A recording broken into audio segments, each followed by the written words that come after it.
Alors, on est donc Shar Shemini, 8e porte, dans le 4e chapitre. On est page Tzadik Dalet, en bas de la deuxième colonne. Mais pour comprendre là où est-ce qu'on en est, il faut qu'on reprenne en Tzadik Bet. Alors, en Tzadik Bet, on reprend, ça veut dire qu'on voulait étudier ce qu'il en était de Keter. Et pour comprendre Keter, on avait ramené cette fameuse prière de Kabbale ancienne attribuée à Rabbi Nehonia ben Akana. Et cette prière, c'est une prière qui est adressée à ce degré de Keter. Donc, on va la lire et on va reprendre l'explication. Alors, on a dit Ekraecha beshesh me'od ve'esrim amudei or. Je t'appellerai dans les 620 colonnes de lumière. Donc, on répète, mais Keter, c'est 620, donc c'est pour ça que c'est lié à Keter. Donc, les 620 colonnes de lumière, chez M, qui sont Rosh Milulecha, qui sont le début de ta parole, puisque c'est à partir de Keter que les choses vont commencer à se dévoiler.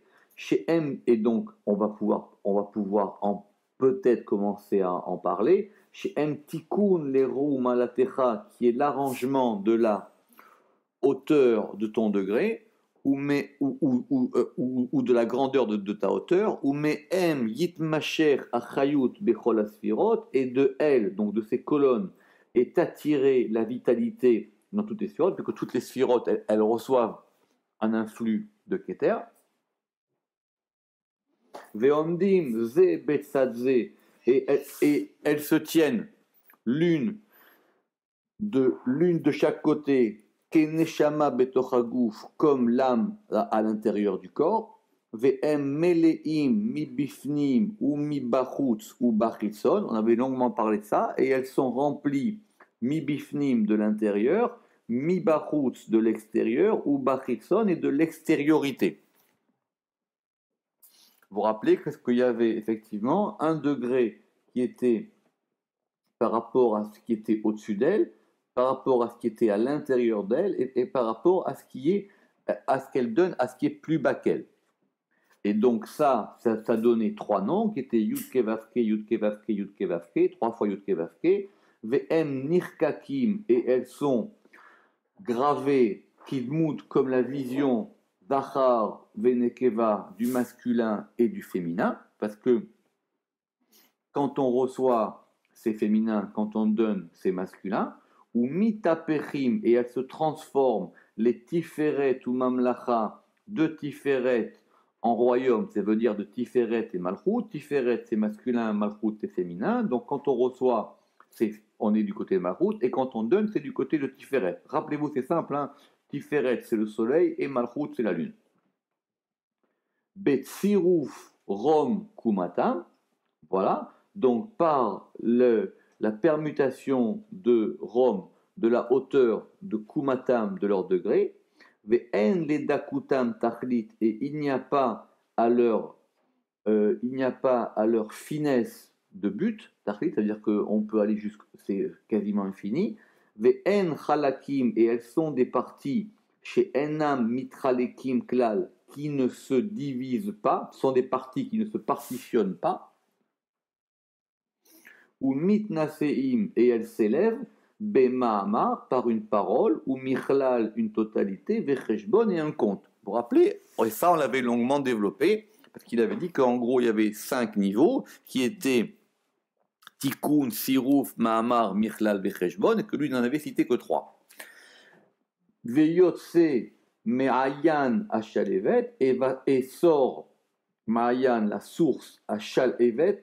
Alors shalevet, on en a longuement parlé dans le Sefer Yetzira. Shal Evet, la meilleure traduction, c'est un embrasement.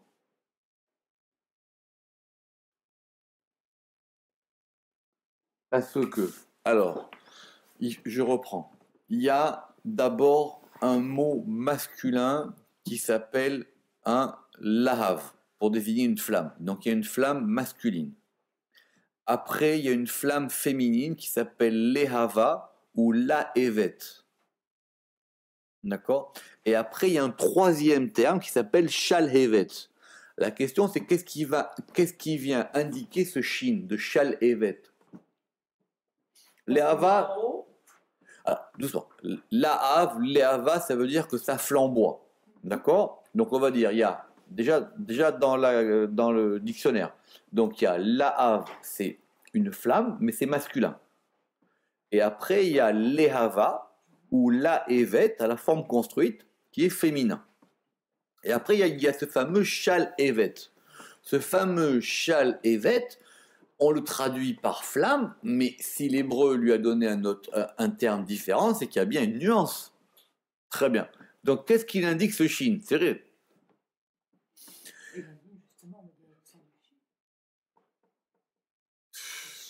Oui. C'est ça, mais comment on va comprendre cet élément? Alors, ce Seban, il m'a dit que... Par rapport aux couleurs aussi, parce que la flamme, à chaque fois, elle porte un autre nom, mais elle a une autre couleur. Ça, c'est sûr. C'est sûr que bien qu'une flamme, c'est toujours composé de nombreuses couleurs. Il n'y a pas de flamme unicolore. Ouais, dans une flamme, il y a plusieurs couleurs. Donc, l'idée, ça serait que soit on dit que Shal Evet, dans le Shin, on entend Esh, on entend le feu. Donc, ça serait une flamme qui serait plus. Où il y a plus de feu, quoi, une flamme. Ou soit on entend que Shal Evet, on entendrait comme une forme verbale. Celui qui? Oui, ou Shal Evet. Donc, du coup, ça serait peut-être. Ou peut-être un enflammement, alors. Qu'il faut garder flamme. Un enflammement. Donc, alors, Yotse, ça sort.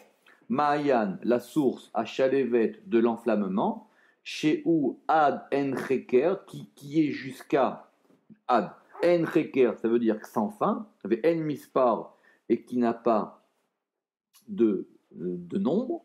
Mais Orot, Meora. Alors, Meora, c'est simple. Meora, c'est ce qui éclaire. Donc c'est un luminaire. C'est pour ça que dans la Torah, on a traduit les méorot par les luminaires. C'est ce qui éclaire. C'est pas une fin. Ça vient de or, mais maor, c'est ce qui procure de la lumière. Donc c'est une lumière qui illumine. Donc c'est un luminaire. Meora amit alemet, ça veut dire une lumière amit alemet, donc neelam, qui s'enfuit. Betosefet à Chocher à Mesuteret par l'ajout de l'obscurité à Mesuteret qui est caché. Vei à Metsiout à Yadoua l'école masculine, et c'est la réalité connue de tous les intelligents. Beyud Gimel Mine Temura par 13 sortes de substitutions. Shehem Gilouim qui sont dévoilés. Venelamim et enfouis, Munachim posés al à Keter Mamash sur le Keter vraiment. Et on a une liste de noms. Cette liste de noms, on ne va pas la faire dans le détail, mais simplement, si vous en rappelez, les deux premiers noms qu'on a, même Sadik, P Sadik, même Sadik, P Sadik, ce sont des noms qui viennent d'un alphabet qui s'appelle le Hadbash. Je répète ce que c'est le Hadbash. Le Hadbash, ça veut dire qu'on prend l'alphabet qui fait de 22 lettres, on met 11 lettres à droite, 11 lettres à gauche, et donc on a le Aleph en face du Tav et le Bet en face du Shin, etc. Et donc on va pouvoir substituer les lettres. Donc le Yud va donner un Mem, le E va donner un Tsadé, et le Vav va donner un P. Donc même Sadik, P Tsadé, c'est dans l'alphabet Hadbash, le miroir du nom Yud Ke Vav Ke. D'accord? Et ça termine par cette liste de noms. Donc nous maintenant, on en est où? Nous on est dans le chapitre 4, Perek Revi. On est 4 lignes avant la fin de la colonne de gauche. Et on revient à notre commentaire et on en est à Umit Naseim, Bema'amar ou Michlal Vecheshbon, et elle s'élève dans le Ma'amar, le Michlal et le Cheshbon. Ça veut dire qu'après tout ce qu'on a expliqué, maintenant on revient à l'explication où on en est. C'est le mot qui est en gras, qui a marqué Amit Naseim. D'accord? Ou mitnasé. Donc, juste une ligne avant, veim kolve lo nashiv yadenu midvarav. Évidemment, après tous ces développements, on ne va pas évidemment oublier ce que nous faisions, à savoir expliquer cette prière. Pirouche. Amoudim aele. Donc, ces colonnes, c'est-à-dire les colonnes de Keter. Elle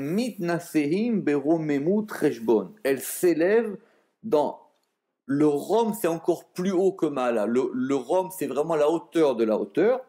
Cheshbon, du compte, ad les entachlit, jusqu'à sans fin, les anafim, dans des branches, à mistaifim, qui se ramifient, be mahamar ou michlal ve cheshbon. Dans le mahamar, le michlal et le cheshbon. Pardon, c'est pas aussi se réchauffer? Non, c'est cham. Ah. Cham, c'est avec un chet. Romemut, Rom. Oui. Mitre. Ram, ça veut dire c'est très très haut. Donc on revient. Ça veut dire qu'effectivement, cette histoire des contes et de tout ce qu'on peut faire avec les noms, c'est sans fin. Et ça veut dire ce sont des branches et des branches et des branches et des branches et des branches. Ou mirlal vecheshbon, kacher nichlalam. Et quand elles sont totalisées, venasim me'amarim, et on va faire d'elles des ma'amarim, des paroles, comme on a vu la dernière fois, parce qu'il faut qu'effectivement, chaque fois, ça ait un sens. Veyuchlolu, et on va après les mettre ensemble, ve'acharkar nirshava, mais après on va les compter, becheshbonot, avec des comptes. On avait dit que sur les comptes, deux explications, soit ça voulait dire qu'effectivement, le Ramak a dit à un moment, il va falloir bien avoir en tête d'où on est parti, parce que si on va commencer à faire des comptes et permuter, repermuter, on ne s'en sort plus, donc il faut bien qu'on ait un élément de compte clair, et surtout quand on va jouer, comme on verra dans Tiferet Sira, avec 22 fois l'alphabet de 22, etc. Donc si on faut faire gaffe. Voilà, faut faire attention. Mais en jouant, c'est nommé, donc nommer, c'est compter. Oui, mais ça veut dire que, alors, nous, on se serait attendu à ce qu'il parle des guématriotes, à savoir le compte des lettres. Mais ici apparemment, il dit, ça veut dire c'est tous les comptes de ce qu'on va faire, de toutes les permutations. Et vous vous rappelez qu'on avait même permuté des mots ensemble et rajouté un mot avec un mot. Veyalou les entachlit. Et cela ira, les entachlit, jusqu'à sans fin. Ou basé, nochal lirmod ksat. Et de ça, on peut effectivement avoir quelques allusions. Ou misham, yuchal maskil, et de là, donc l'intelligent, n'oublie pas que ce mot intelligent, ça vient d'un verset. Ça vient d'un verset qui dit Ve'amaskilim yaziru ke Zohar rakia, et c'est de ce verset qu'on a tiré le nom Zohar et le mot Zohar. C'est un verset qui dit et les maskilim. Alors, maskilim, ce sont soit les intelligents, soit qui donnent de l'intelligence. Yaziru, ils brilleront ou ils éclateront, que Zohar Arakia, comme le Zohar, comme l'éclat du Rakia. Et vous vous rappelez ce que c'est que les Rakia, ce sont des étendues célestes. D'accord. Ou Misham Yuchala Maskil, et de là va pouvoir le Maskil, les Avin, il va pouvoir comprendre qui en erer à Amoudi Maele, que la valeur de ces colonnes-là, c'est-à-dire les colonnes de Keter, les 620 colonnes dont on avait parlé au début, Kacher Nifranim Be'erer Bet Yaasu Orioter, qu'effectivement, quand on va aller voir l'aspect quand on va commencer à mettre ça encore en ordre, on va avoir de plus en plus de choses. Yaasu Orioter Moufrar. Et on aura une lumière qui sera encore plus importante, Mikacher Nifranim Kolecha Datzmo. C'est vrai. Si on regarde chacune de ces 620 colonnes, chacune elle a une valeur. Mais si maintenant on en regarde deux, alors cela apportera plus de lumière qu'une. Veken Imnafrinim Gimel. Et de même, si on en distingue trois, Veyalu Yoter Veyoter Orzar, et donc vers plus on va augmenter dans ces lumières, plus on aura une lumière d'un degré plus haut. Ou Moufrar, Mikacher, Nifranim, Shnaim, Shnaim. Donc si on les regarde 3 par 3, on aura plus de lumière que si on les regarde 2 par 2. Vechen Ya'alou les Entachlit, et ainsi elle montera jusque sans fin. Ça sera pareil pour les lettres. Si on regarde une lettre, une lettre, elle a beaucoup de choses à dire. Mais si on en regarde 2 et 3, effectivement, plus ça va, ça sera on ira plus loin. Bederer Tikkun, donc avec ce qu'on a dit, Bederer Tikkun par la voie du Tikkun, c'est-à-dire qu'il faut arranger cette lettre, Vetsirouf, il faut la permuter, ou Bederer Mahamar, il faut en établir une parole, ou Bederer Mirlal, et on pourra même faire une généralité et l'associer à notre nom, ou Bederer Cheshbon, et on pourra la compter. Amashal Bazé, Namsi Bedaatenu, il dit si on veut un exemple pour ça, on va dire que par exemple que c'est 620 chez Tarach Amoudé Or Ele, que c'est 620 colonnes de lumière, M Tarach Otiot, ce sont 620 lettres. Puisqu'une lumière c'est une lettre, et une lettre c'est une lumière. Donc il dit maintenant, au lieu de parler de 620 colonnes de lumière, on va parler de 620 lettres. Venirlakim Shnaim Shnaim, et on peut même les diviser deux par deux. Venitztaref Atevot Aem, et donc, si on fait 2 par 2, 620 divisé par 2, ça fait 310. Donc, on aura 310 groupes de 2 lettres. Venistaref atevotaem kefi atziruf asher yuchlan seet, jusqu'à ce qu'effectivement on arrive à avoir ces 310 fois 2. Ve'od nirlakim gimel otiot venistarfam. Il dit même, on va pouvoir le faire 3 par 3. D'accord? Ça fera pas un contrôle, mais on peut le faire 3 par 3. Ou même on peut le faire par bloc de 4.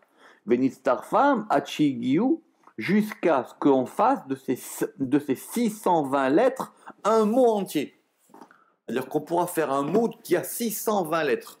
Au départ, on prend une par une, après 2 par 2, après 3 par 3, jusqu'à ce qu'on arrive à un mot qui fasse 620 lettres. Mais qui est illisible. Le but, c'est pas de le lire. Difficile à prononcer. Voilà. Mais le but, c'est pas de le lire. On n'a pas parlé de lire ici. Non, on le regarde. On a dit de tikkun, de tsirouf, de permutation, de mahamar, de mirlal, de cheshbon. Ici, il s'agit d'un objet de méditation ou d'un objet de prière. On va pas le prononcer, ce mot. Évidemment qu'il aura un sens. Mais déjà qu'on arrive à 2, 3, 4, 8, 10, 12, 14, et ça, il dit on pourra arriver à un mot qui a 620 lettres. Tarachotiyot yachat, teva achat. Donc ça fera un seul mot. Venitztarfam al dererat sirouf, veyale mispar tevoter ventachrit. Et maintenant, ce mot de 620 lettres, on va imaginer qu'on peut le permuter. Donc si vous voulez permuter un mot de 620 lettres, il dit c'est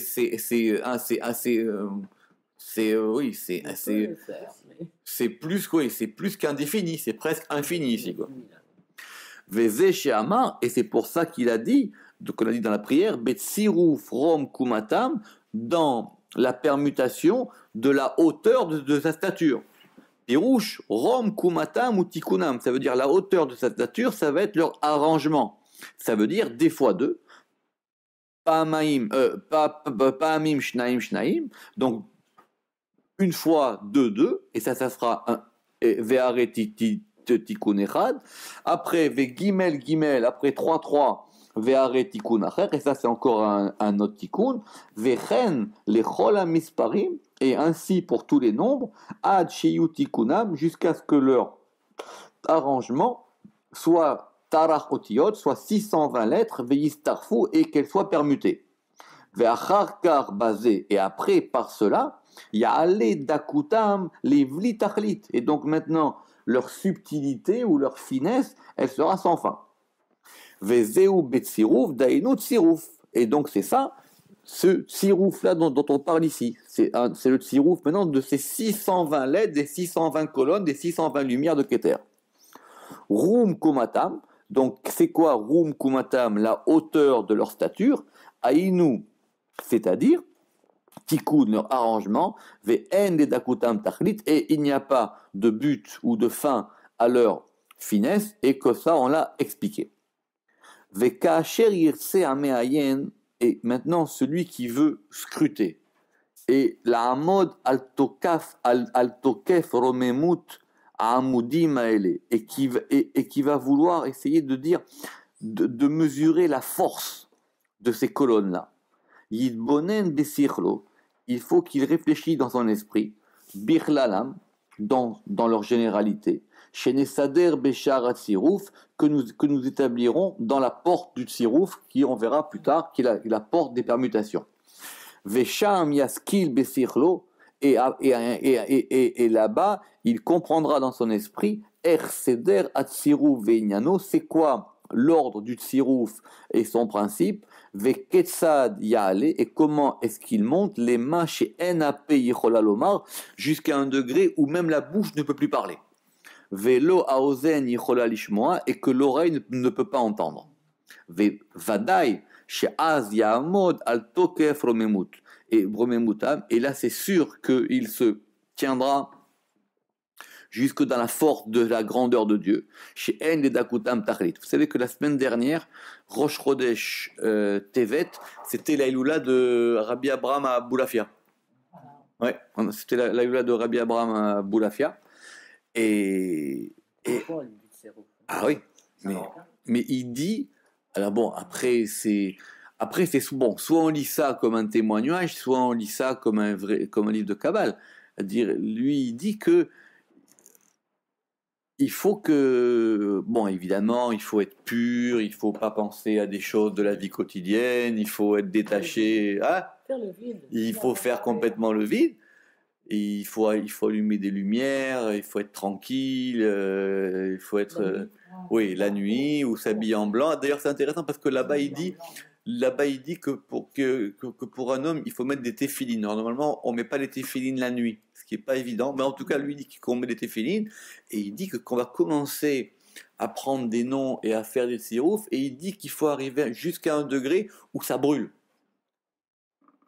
D'accord? C'est-à-dire il faut être très fort. Hein, pour faire ça. Oui, évidemment, il faut être très fort. C'est donné à quelques personnes, mais c'était sa Torah, lui. Tu vois qu'il avait. Il raconte l'histoire d'un de ses disciples qui a failli devenir fou. Oui, ben déjà, vous dites aux gens aujourd'hui de lire un livre et ils n'arrivent pas à le lire. Alors on n'en est pas là, d'accord? Alors, Veta Mamro. Et alors maintenant, quand on a dit Ve'en edakutam tachlit, c'est-à-dire que leur fin n'a pas de but, à Kavana, qui besibat adakut ou à bechinot arabot aele, parce que de ce qu'on a appelé le degré de subtilité, voilà, c'est ça. Dak, c'est subtil. Dans leur subtilité, on va avoir effectivement de nombreux aspects, de nombreuses différences.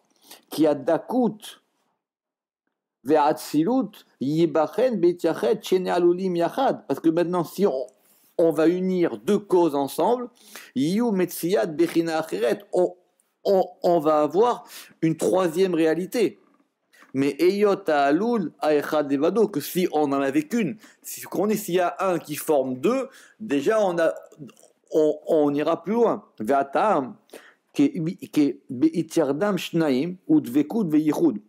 Parce que déjà le fait de prendre deux lettres, on les unit, ou même on les colle, on les attache. Ou des vekud veyichud, à Alul Balato. Et donc il y en aura une qui sera la cause et l'autre la conséquence. Et donc on va augmenter un ajout de hauteur dans la cause et la conséquence. Ba'aloul. Pourquoi? Dans le haloul, c'est-à-dire dans la cause. Mipne korvato veyichudo beilato. Parce que pourquoi? Parce qu'on va le rapprocher de sa cause. Évidemment, si vous avez un aleph, si vous avez un bet, et que vous les mettez ensemble, et que si vous placez par exemple le aleph en premier et le bet en second, on va dire que ce sera le bet le terme 1 et le bet le terme 2, déjà dans ce rapprochement, vous avez créé une union. Ou Beila, et maintenant dans celui qui est la conséquence, Gamken aussi, Mipne Shetsari Chaïla et Laloul, parce que ça veut dire que maintenant le bet, pour le comprendre, il aura besoin du aleph qui le précède. Ketsore Chaem Alatinok, de la même manière que une mère a besoin que l'enfant a besoin de sa mère, parce que c'est elle qui lui donne à manger. Parce que si maintenant vous mettez ça ensemble, ça veut dire que vous allez causer une causalité. Et à plus forte raison, si on continue, qui afilou titiached alul bezulat ilato. Parce que maintenant, même si on unit les deux, la cause et la conséquence, lo yimana ahad me'ashtaim, im shetiye le malamimeno ou le matamimena. Ça veut dire qu'on ne peut pas enlever un des deux, ou alors il y en aura un au-dessus de l'autre. Ve'al kol panim ou shlimut yichudam. Et bien qu'il y en ait un en haut et un en bas, ils sont encore unis. Vechen imitirdu shlosha otiot. Alors maintenant, si on prend 3 lettres, alors il dit ça sera encore plus haut, ou ma'alayoter, veyitrabe oram, et leur lumière s'agrandira, mipne shea ila ve'alul, parce que maintenant la cause et la conséquence, nitiardu, ils sont unifiés, be'ilata ma'eliona, avec le c'est basé dans un 3e degré qui va être plus haut. Ve'lachen. Kol ot yitrabu otiot. Et donc plus on va augmenter les lettres, yitarbu orot, on augmentera les lumières. C'est beau ça. Plus on augmente les lettres, plus on augmente les lumières. Et plus, effectivement, on va augmenter les particularités, puisqu'on va complexifier. Ve'atam, qui a dakut ashir la alulim, parce que la subtilité qui est dans les causes, yitardu metzad bechinazo, parce que ça va s'unifier de ce côté et de ce côté. Et ainsi pour de nombreux aspects en fonction de leur subtilité. Donc c'est ça qu'on a dit, et que maintenant ça, on va pouvoir encore l'élever, on va pouvoir encore refaire le même travail. Parce que maintenant, imaginons qu'on est devant nous 620 lettres qui sont écrites, ketuvot, kesidran, qui sont écrites dans l'ordre. Ça veut dire qu'il faut qu'il y ait un tikkun, il faut qu'on les ait vraiment dans le bon ordre. Des teva achat dans un seul mot. Donc on a les 620 lettres devant nous qui sont kesidran dans leur ordre, des teva achat en un seul mot. Kama ma'amarim ou mirlulim vecheshbonot, combien de paroles ou mirlulim et de généralités vecheshbonot et de comptes, nuchal leolid mitochateva, on pourra faire naître de ce mot-là. On pourra faire naître de ce mot-là. C'est infini. Ou me'em yeda veyakir nesiatam ou malatam. Et de tout ce travail-là, on comprendra la hauteur. On comprendra la hauteur et le degré ve'ine nidbaer. Et donc, il est maintenant expliqué chez Gvar Iskir Rabbi Nechonia ben Akana, que Rabbi Nechonia ben Akana, il avait déjà expliqué plus haut le tikkun et le tziruf, parce qu'il avait dit Bema'amar betziruf rom kumatam. Ve'im ya'ami kamayen. Il dit que si maintenant le scrutateur il approfondit ce sujet, yir'e kize maskim imash ipirash nubo beperek hakodem, et avec que cela correspond avec ce que nous avons dit dans le chapitre précédent, chez Elu ve'elu divrei Elokim chaim. Évidemment que la prière de Rabbi Nechonia ben Akana, elle renvoyait au texte de Ma'ayan HaChochma et elle renvoyait au midrash de Rabbi Shimon HaTzadik. Ve'akol ole el makom echad, et tout va dans un seul endroit, qui a lié à tziruf, parce que par le tziruf, gamken, ainsi, à bechinot en mitafrot. Évidemment, les aspects, ils vont s'inverser. Qui a Haron, il y a Sirishon, Be'arishon Haron. C'est pour ça que c'est très difficile de vouloir saisir les sphirotes. C'est que des mouvements qu'on va essayer de comprendre. Parce que le premier devient dernier et le dernier devient premier. En fin de compte, c'est un mouvement. On veut essayer, dans cette étude-là, de comprendre le mouvement de la lumière. Le mouvement de la lumière divine. Et comme c'est une lumière qui bouge, il dit effectivement, après qui a Acharon, il y a Sirishon, Verishon, il y a Acharon, que le dernier va devenir premier, et le premier va devenir dernier, Ve'asof, Tor, et ce qui est milieu va devenir, et ce qui est fin va devenir milieu, Ve'ator, Sof, et ce qui est milieu va devenir fin, Ve'arosh, Tor, et ce qui est début, ça devient milieu, Ve'ator, Rosh, et ce qui est milieu va devenir début. Évidemment, ça, simplement, quand on a un mot, savez-vous, simplement, quand on a un mot, il y a un ordre des lettres. Si on prend 3 lettres, on va dire il y a la première, celle du milieu et celle de la fin. Et c'est important qu'il y ait une au milieu. Mais si maintenant on inverse, la dernière devient la première, donc du coup on a tout changé par rapport à un ordre. Seulement dans la porte 30, là, le dessin. Bien sûr. Il est inversé et en même temps renversé. Donc déjà, ce qui est premier, ça pourrait être fin. Et en même temps, ce qui est début pourrait être milieu, et ce qui est milieu pourrait être fin. Il dit maintenant, encore, on va pouvoir jouer avec encore le fait que ce qui est masculin peut devenir féminin. Bechenot, mitapechet, mizachar lenukva, ou mi mashpia les mouchpa. Ça veut dire, c'est quoi? Le mashpia, c'est celui qui influe, et le mouchpa, c'est celui qui est influé. Et il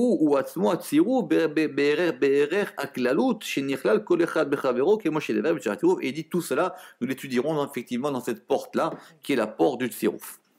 Alors, on va revenir à notre histoire. Yotse Ma'ayan Hashalevet va sortir la source de la Shalevet, de l'enflammement. Pirouche. Ki betikun betsirouf ou bemamar ou mirklal becheshbon. Parce qu'il dit dans les degrés qui s'appellent Tikkun, on sait maintenant ce que c'est Vetsirouf, Ma'amar ou Mirlal, Vecheshbon.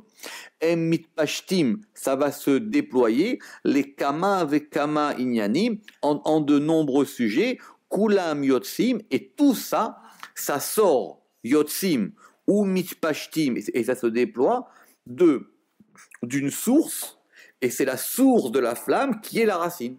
C'est-à-dire, il y a une racine, et c'est de là dont tout va sortir. Et donc, alors là, on va reprendre ce qui est marqué dans Sefer Yetzira, et il dit c'est possible que, et il faudra distinguer entre la Shalevet et la Gachelet, c'est-à-dire entre notre fameuse flamme et la braise. C'est-à-dire, alors ça on l'a vu longuement, voir le cours là-dessus, on a dit que la Gachelet c'était un Yud, et le Yud chez Chochma, qui est Chochma, ou Mimena Itpashtut Hashalevet, et de la Gachelet qui est le Yud va se déployer la Shalevet qui est Evavke, qui est les 3 dernières lettres du nom, et c'est ainsi qu'a expliqué le Shar Rajbi, et il dit d'aller voir ce qu'on a fait la dernière fois dans la porte 23 de Shar Akinoïm à l'article Gachelet, d'accord, cette histoire qu'on a vue la dernière fois. Pourquoi? Miatam, parce que la source de ça, c'est Chorma. Qui met à Chorma, it pashtut advarim. Quand on dit Chorma, on entend sagesse, mais c'est pas exact. Ce qu'on entend ici par Chorma, ça veut dire c'est le degré de plus haute réception des choses. C'est pas contradictoire, mais la sagesse, c'est pas un vécu qu'on aurait qui nous rendrait sages. La sagesse, c'est se placer sous la source de la lumière. Voilà, c'est se placer directement en dessous de la lumière. C'est ça la sagesse. Parce que c'est de la chorma que les choses se déploient, mais à Makor de la source, et de là où Misham Yotse Hashalevet, et de là va sortir la flamme. C'est quand on est sous la source de la lumière que la flamme sort. Donc c'est pour ça que la braise, elle est au-dessus de la lumière. Et c'est de là dont elle va sortir les istaef pour se ramifier. Et ça, chez où ad en cheker ve en mispar, et cela c'est jusqu'à aucun but et aucun compte, ramifié, mistaef, ramifié. D'accord? Qui itpashtut anafim me'amakor ad en cheker ve en mispar, parce que cela est sans fin. Alors maintenant il dit, il y a cette expression qui s'appelle Meora Amit Alemet. La Meora, la lumière, enfin le luminaire Amit Alemet qui est enfoui. Et il dit que dans le Sefer Mayan Chorma, qu'on doit citer, on retrouve la même expression, simplement que là-bas c'est marqué les Ora Amit Alemet, la lumière. Donc un coup c'est la lumière et un coup c'est le luminaire. Il dit pourquoi il y a une différence de termes comme ça. Mipnei chez Sefer Mayan Chorma, parce que dans le livre de Mayan Chorma, il a voulu Amar les Hamid Koladvarim, là-bas, c'était pour pouvoir faire tenir les choses. Chez où Chazarat Advarim El Amakos, c'est-à-dire les ramener à leur source, comme on l'a expliqué. Et c'est pour ça que là-bas, il a dit aura, il a dit la lumière, c'est-à-dire qu'on veut ramener les choses là d'où elles proviennent. Vekana Kavana, et ici, dans notre texte de Rabbi de la fille de Rabbi Hanan ben Akana, ce qu'on veut, c'est les hamshir, c'est attirer, ou les otsi, et de faire sortir, advarim, les choses, me'amayan, de la source, comme on a dit, yotse ma'ayan. Il dit que les deux textes parlent de la même chose, mais ce sont sur deux mouvements différents. Un, c'est un mouvement pour ramener les choses à leur source, et l'autre, c'est un mouvement pour sortir les choses de leur source. C'est pour ça que le premier, c'est une prière. Parce que dans le cas de Rabbi Hanan ben Akana, ce qu'il veut, lui, c'est faire sortir les choses de Keter pour les amener vers nous. Alors que dans l'autre, c'est pas du tout une prière. Dans l'autre, c'est une explication qui explique comment les choses peuvent revenir à leur source. Donc ce sont deux mouvements différents. Les Kanakavana, les Hamshir ou les Ostia Dvarim Amayan, Kemoshe Amar, comme on l'a dit, là-bas ça sort. Là-bas on a dit ça sort de la source. Velachen Amar Meora. Et c'est pour ça qu'il a dit que c'est un luminaire, parce que ça veut dire qu'on veut que ça éclaire. On veut que ça produise de la lumière. Amitalemet, et c'est pour ça qu'on a appelé Keter Meora Amitalemet, le luminaire qui est enfoui, c'est-à-dire Keter, Shiu Mitalem, ça veut dire qu'il est enfoui à filou mais à dimion de la marshava, de l'imagination et de la pensée. Alors après on a dit Vechocher Amusteret, après on a dit et l'obscurité cachée. Ou Siba Rishona. Il dit que ça c'est la première cause. Parce que la cause, la première de toutes les causes, pour nous elle est obscure. Ma'atzil Kolne Sal qui a émané tout émanant. Venikra Chocher, et cela s'appelle de l'obscurité. Pourquoi les filles Shebe Asagatenu ou Chocher? Par rapport à nous c'est obscur. Qui en bo asaga, parce que là-bas on n'a pas de prise. Kemo she en metziyut asaga ba Chocher, de même manière que dans l'obscurité on voit rien. Et donc par rapport à ça, on l'a appelé Chocher. Mais c'est pas du Chocher, c'est de la lumière absolue. Seulement pour nous, on n'y voit rien. Et donc ça s'appelle Chocher Mesoutar. Et il dit que ça s'appelle une obscurité cachée qui Chocher Besibat Esther, parce que l'obscurité c'est quelque chose qui cache. L'obscurité ça cache les choses. Alors que la lumière ça dévoile.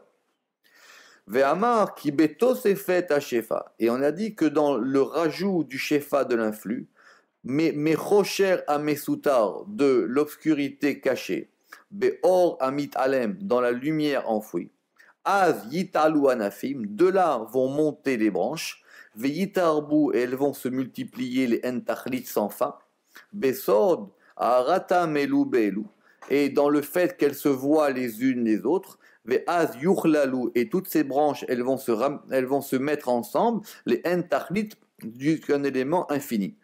Et comment? Besod, par le mystère de Tikkun, Vetziruf, Mahamar, Mirlal, Vechashbon, comme on a dit que c'est ça la réalité pour les masculines. Autrement dit, ça veut dire que tous ces éléments de lumière, pour les gens qui veulent s'y adonner, ça passe par les lettres. Voilà. Il dit, c'est pas la peine de vouloir contempler la lumière, ça passe par des lettres. C'est qu'un problème de lettres. On peut l'imaginer comme quelque chose de général ou d'intellectuel sur la lumière. Il dit non, c'est un travail sur les lettres. C'est le travail des lettres. Donc la compréhension. La compréhension, elle vient des lettres. Mais si on reste sur un degré de lumière, parce qu'on ne se voit pas, nous, associer des lumières. On se voit associer des lettres. C'est par là que ça passe, parce qu'il faut que ça passe par un vecteur. Alors après, on a dit les Yud Gimel Mine Temora, les 13 sortes de substitutions. Pirouche, chez En Lanu Yedia Ela Makor Amayan. Il dit nous ne connaissons que à partir du Mekor Amayan, c'est-à-dire de la source, quoi, de la racine de la source. De la racine de la source qui s'appelle de la racine de la source, de la chalevet de la flamme, qui provient de Chorma, et à partir de Chorma et en bas, va être le Gilouï, va être le dévoilement. Pourquoi? Parce que le Keter, qui est le degré au-dessus, Ne'elam Beno Musag, il est enfoui et on ne peut pas le percevoir. Ve'amar, Kimetsiyut Asagato. Et donc maintenant, la réalité de cette compréhension, elle va être dans les Yud Gimel Minetimura, dans les 13 sortes de substitution. C'est quoi? Ce sont les 13 attributs qui proviennent de Keter. C'est-à-dire que Keter, on ne peut pas le connaître, mais les 13 attributs de Keter, c'est déjà quelque chose qui se dévoile. C'est quoi ces 13 attributs? Ce sont les 13 attributs qui sont marqués dans la Bible, que Moïse il a invoqués pour pouvoir, en tout cas, effacer une partie de la faute du veau d'or. Ce sont ce qu'on appelle El, Rahum, Behanoun, etc., qu'on trouve dans tous les livres, ce qu'on appelle les 13 attributs de miséricorde. Parce que eux, ils sont chez Em Gam Kem Ba Keter, eux aussi, ils sont dans Keter. Ve'al Yadam Yesh Asagaksat, et par eux, on peut percevoir un petit peu. Ve'askala, et comprendre. Mais pne chez Al Yadam Pe'ulat Keter, parce que par eux, Keter agit. Donc Keter, on ne sait pas ce que c'est, mais on peut avoir une idée de l'agissement de Keter par rapport à ces 13 attributs. Besod, Yud Gimel Midgale, Be Yud Gimel, et après on verra qu'il y a 13 qui se dévoilent dans 13, et 13 dans 13, jusqu'au degré d'en bas. Et pourquoi est-ce qu'on a appelé ça des substitutions? Vekarouam Temura, pourquoi est-ce qu'on les a appelés Temura? Pirouche, c'est-à-dire des degrés qui changent, c'est ça les substitutions.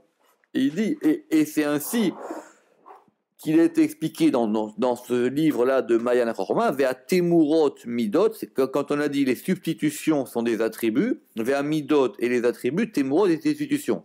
Chez M, Geluyim Venelamim, parce qu'ils sont dévoilés et enfouis, ou Munachim à la Keter Mamash, et ils sont posés vraiment sur la couronne, ils sont posés vraiment sur Keter. Puis rouge, ça veut dire quoi? Qui a Midot à la loup, ça veut dire que ces attributs-là, M, Geluyim, ils sont dévoilés, Besod Agvulim, dans les frontières, qui est chez M, Yudbet. Alors, c'est quoi les frontières 12? Ça veut dire que si on prend les 6 sphirotes, et on va essayer d'établir tous les coins, et qui correspondaient d'ailleurs aux 12 parties aux 12 parties de ce qui entourait le camp d'Israël, on arrive à un compte de 12, je vous expliquerai ça quand on y sera, le Ramak il va revenir là-dessus. Et plus, donc c'est 12, plus vers Koach à Kolel, plus une force qui les unit toutes. D'ailleurs, vous savez que dans la Gamatria, c'est très courant qu'on utilise le Kolel. Ça veut dire quoi? Ça veut dire qu'on prend un mot, on va additionner les lettres, et on rajoute un pour la valeur générique du mot. Pour l'assemblage du mot. D'accord? Par exemple, si on dit Echad, on va dire Echad c'est 1, Chet c'est 8, 8 et 1, 9, et 4 et 4, 13. Mais on peut très bien dire que c'est 14. Parce que comme ces 3 lettres, elles sont dans un seul mot, on met un élément en plus qui s'appelle le Kolel. C'est un principe de Gamatria simple. Ça veut dire que... Hein? C'est comme un joker. Oui, alors c'est vrai qu'on peut s'en servir des fois comme un joker, mais ça nous aide à dire que le Kolel, il ramène tout au 1. C'est pour ramener tout au 1, évidemment. Ça s'appelle le Kolel. Et donc, du coup, Ve'a Koach a Kolel Otam Yud Gimel, et donc effectivement, et la force qui les unit, ça fait 13. Ve'em Bilti Galgal Velev, et elles sont sans roue et sans cœur. Ah non, pardon, et elles sont dans ces 3 degrés qu'on verra dans Sefer Yetzira qui s'appellent le Tali. C'est ce que c'est le Tali? Le dragon. D'accord? Et oui, le Tali c'est le dragon. Le dragon c'était déjà dans Sefer Yetzira. D'accord? Le dragon c'était déjà dans Sefer Yetzira. Et vous savez que le côté du mal c'est un serpent, et c'est un serpent qui a 7 têtes. Alors que le dragon... Oui, c'est marqué comme ça. Alors que le dragon qui est du côté de... C'est Keter le dragon. Le dragon et Keter, lui, il a 3 têtes. Qu'on appelle les 3 têtes de Keter. Et donc là-bas, le Sefer Yetzira dit que les choses marchent selon 3 principes qui s'appellent le Tali, le dragon, le Galgal, la roue, et le Lev, le cœur. C'est à la fin du Sefer Yetzira, c'est dans le chapitre 5 ou 6, je crois. Ve'ilu M Yud Gimel, et donc ça fait les 13 qui sont dévoilés. VM Nelamim Besod Amekor, et elles sont enfouies dans le secret de la source, à Mitale, qui va monter, qui sont les 13 qui sont dans Keter. Et évidemment, on va connaître les choses enfouies par rapport aux choses dévoilées. C'est intéressant ça. C'est-à-dire que c'est par le côté dévoilé qu'on connaît le côté non dévoilé. Et c'est pour ça qu'on a dit chez M Geluyim Venelamim. On a dit qu'ils sont à la fois dévoilés et enfouis. Ou Munachim à la Keter, et ils sont posés sur le Keter. Pirouche, chez M Mamash Baketer, c'est-à-dire qu'ils sont vraiment dans le Keter. Lo lemata, et pas en bas. Et là, Amidot M Baketer Atzmo. Maintenant, ces attributs, ils sont, les 13 attributs, ils sont dans le Keter lui-même. Bemetziuto, dans sa réalité. VM Mekorot, et elles sont les sources des Yud Gimel Midot, qui sont 3 fois 13. 3 fois 13, c'est-à-dire dans le Tali, dans le Galgal et dans le Lev. Parce que par rapport à ces 3 principes, on fait comme ça. Et il dit, ça nous l'expliquerons dans le Char Praté Hashemot à propos du nom de 72. Et on va arriver à ces noms-là, et puisque c'était la fin de la prière, et puisque ça se terminait par une liste de noms. Et là-bas, il a expliqué, ou bière, chez Yud Gimel Minetemura, que ces 13 sortes de substitutions vont donner les noms dont on avait vu que le premier, même Sadik Petsadé. Ve'amar chez Emunachim à la Keter, et elles sont posées sur le Keter, Velo ba Keter, et pas dans le Keter, c'est évidemment. Parce que c'est par rapport au degré où l'émanateur va s'unir avec l'émané. Il dit maintenant, jusque-là, c'est ce que le Créateur nous a gratifié de pouvoir comprendre dans ce passage, dans cette prière de Rabbi Nachonia, ou Beinyan Keter. Et à propos du Keter et des Yud Gimel Midot et des 13 attributs, de ces attributs, Yesh Pireshnu, il y en a qui ont expliqué que ce sont 13 sources, et Mekorot, ou Barnum, Barucha, ou Mipne Azva Kisol Antikemdam, et eux, ils ont développé ça en longueur, et nous, parce que nous aimons la concision. Et parce que nous aimons la concision, nous ne les avons pas rapportés ici. Baruch Adonai Leolam, Amen ve Amen.